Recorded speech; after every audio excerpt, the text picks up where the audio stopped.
আসসালামু আলাইকুম। আজ আমরা পাঠ করব সূরা আল-লাহাব। এই সূরায় আল্লাহ তাআলা অহংকারী ও সত্যকে অস্বীকারীদের পরিণতি স্পষ্টভাবে উল্লেখ করেছেন। চলুন তিলাওয়াত ও অর্থসহ শুনে শিখি। বিসমিল্লাহির রহমানির রহিম।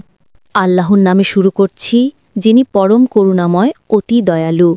তাব্বাত ইয়াদা আবি লাহাবিন ওয়া তাব।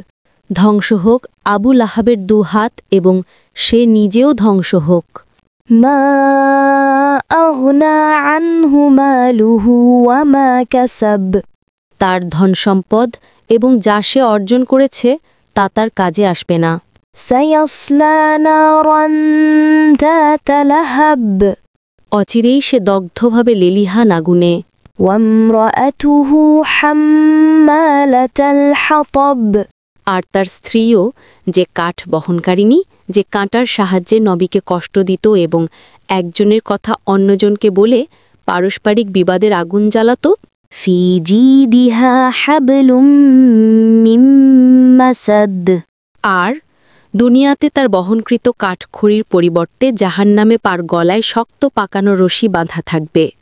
আপনাদের সবাইকে ধন্যবাদ সূরা আল-লাহাব শ্রবণ করার জন্য। এই সূরার বার্তা আমাদের শেখায় যে অহংকার, বিদ্বেষ ও অন্যের ক্ষতি করার প্রবণতা মানুষকে ধ্বংসের দিকে নিয়ে যায়। আল্লাহ আমাদেরকে সঠিক পথে পরিচালিত করুন। আমিন। ভিডিওটি ভালো লাগলে লাইক, কমেন্ট ও শেয়ার করুন এবং চ্যানেলটি সাবস্ক্রাইব করতে ভুলবেন না।